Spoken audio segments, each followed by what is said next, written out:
इंसानों को अल्लाह ने पैदा किया और जब इंसानों को इस जमीन पर भेजा गया तो इल्म की बुनियाद पर उसे सबसे अफजल मखलूक बना दिया गया और इंसानों को फरिश्तों पर भी फजीलत अता की गई और इंसान और शैतान की तभी से दुश्मनी शुरू हो गई थी जब अल्लाह ने शैतान को हुक्म दिया कि वो आदम को सजदा करे और शैतान के इनकार कर देने की वजह से उसे जन्नत से निकाल दिया गया था। अल्लाह ने जब इंसान को जमीन पर उतारा तो इंसान की हिदायत के लिए आसमानी किताबें अपने नबियों और रसूलों के जरिए इस जमीन पर भेजी और तब से इंसान का इल्म और किताब से रिश्ता कायम है। किताब इंसान की जिंदगी की सबसे बड़ी रहनुमा और दोस्त होती है और एक अच्छी किताब इंसान को बेहतर इंसान बनाती है और वहीं एक बुरी किताब इंसान की तबाही का जरिया भी बनती है। शैतान ने इंसानों को भटकाने के लिए जहां दूसरे पैतरों का इस्तेमाल किया वहीं अपने लोगों के जरिए बुरे इल्म का सहारा लेकर इंसान को गुमराह करने और तबाही का अमल भी जारी रखा। लेकिन जब तक हमारे पास अल्लाह का दिया हुआ इल्म की रोशनी कुरान मजीद के सूरत में रहेगी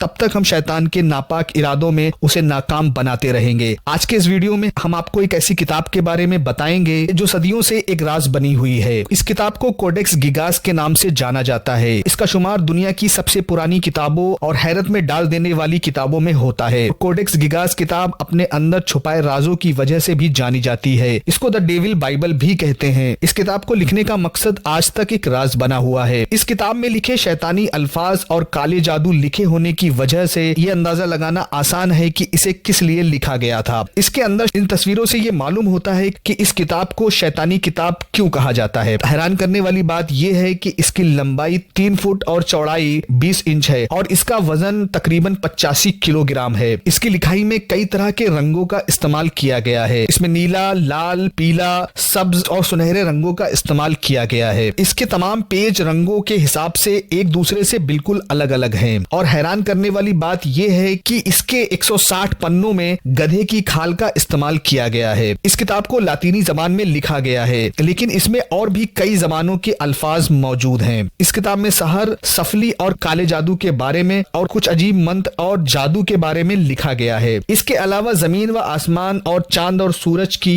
पैदाइश की कुछ तस्वीरें भी मौजूद हैं और जहन्नम की कई तस्वीरों को दिखाया गया है। इस किताब में एक शैतान को दिखाया गया है जिसके दोनों हाथ ऊपर हैं और वो दोनों हाथों को फैलाए हुए है। तस्वीर में उसका जिस्म इंसान की तरह बनाया गया है लेकिन हाथ और पांव किसी परिंदे की तरह बनाए गए हैं। इसके नाखून काफी बड़े और खून से रंगे हुए हैं और ये तस्वीर ऐसी दिखाई देती है कि जैसे वो किसी का शिकार कर चुका हो या फिर वह किसी पर हमला करने वाला हो। हैरान करने वाली बात यह है कि इस शैतानी तस्वीर में इस शैतान की 2 जबान हैं और दोनों मुंह के किनारों से बाहर निकली हुई हैं। ये दोनों जबानें उसकी दोगलेपन और फितरत को बताती हैं। इस किताब के कई वॉल्यूम हैं और हर एक वॉल्यूम में अलग अलग टॉपिक को बताया गया है। इसके कुछ हिस्सों में काले जादू के बारे में बताया गया है और कुछ में यहूदियों की तारीख और शैतानी जगहों के बारे में बताया गया है। इस किताब में दुनिया की तबाही के बारे में भी बताया गया है। अब सवाल ये उठता है कि इस किताब को कब और किसने लिखा और इस किताब को लिखने के पीछे उसका मकसद क्या था। आपको बता दें कि इस किताब को 1593 में एक राहिब सन्यासी ने एक ही रात में लिखा था। लेकिन इतनी बड़ी किताब को एक ही रात में कैसे लिखा गया और किसकी मदद से लिखा गया, ये बात आज भी एक राज बनी हुई है। इतिहास के लिखने वालों के मुताबिक उस राहिब को सजा के तौर पर दीवार में चुनवाने का एक राजा ने हुक्म दिया था। उस राहिब सन्यासी ने जान बचाने के लिए राजा के सामने एक मशवरा पेश किया। अगर उसे माफ कर दिया जाए तो वो एक ही रात में एक ऐसी किताब लिख देगा जिसमें दुनिया की तमाम बातें मौजूद होंगी और वो दुनिया की सबसे अहम किताबों में से एक होगी। फिर उसे राजा ने एक रात की मोहलत दे दी और उसने उस किताब को लिखना शुरू किया। लेकिन किताब का एक हिस्सा लिखने के बाद उसे अंदाजा हो गया कि किताब एक ही रात में नहीं लिखी जा सकती। तब उसने किताब लिखना छोड़ दिया और इबादत करना शुरू कर दिया। मगर ये इबादत खुदा की नहीं बल्कि शैतान की थी। तो शैतान ने उसकी रूह के बदले उस किताब को लिखने में उसकी मदद करने का फैसला किया। सबसे पहले इस किताब को बोहेमिया की लाइब्रेरी में रखा गया था। उसके बाद 1648 में ये किताब स्वीडिश आर्मी के हाथ लगी। तब वो इस किताब को लेकर स्वीडिश गए और एक लाइब्रेरी में रख दिया गया। और हैरान करने वाली बात यह है कि ये किताब वहां भी ज्यादा अरसे तक नहीं रह सकी और उस लाइब्रेरी में आग लगने की वजह से किसी ने उस किताब को खिड़की से बाहर फेंक दिया। इस किताब के अलावा जितनी भी लाइब्रेरी में किताबें थीं सब जलकर राख हो गईं। सिर्फ ये किताब ही बची और फेंके जाने की वजह से उसका कुछ हिस्सा खराब हो गया। लेकिन ये शैतानी किताब महफूज रही और इस किताब को पढ़ने वालों ने बताया कि उनका दिमाग खराब हो जाता है और अल्फाज तैरते हुए पानी की तरह नजर आते हैं। इस किताब को पढ़कर कई सारे लोग पागल हो गए। बताया जाता है कि इस किताब का मकसद शैतान का इंसानों का शिकार करना है है, जो इसके अंदर की तस्वीरों से भी पता चलता है। और इस किताब के शैतान की तस्वीर की 2 ज़बानें भी हैं। इसका मतलब ये है कि वो अपने वादे से फिरने वाला है और यही शैतानों का एजेंडा भी है। आज की इस दुनिया में इंसान अपने मुंह में 2 ज़बान लेकर घूम रहा है, लेकिन ईमान वाले जब तक कुरान को रहनुमाई के लिए पढ़ते रहेंगे तब तक शैतान उनका कुछ भी बिगाड़ नहीं सकेगा। वीडियो पसंद आया हो तो लाइक करें, चैनल को अगर सब्सक्राइब नहीं किया है तो सब्सक्राइब जरूर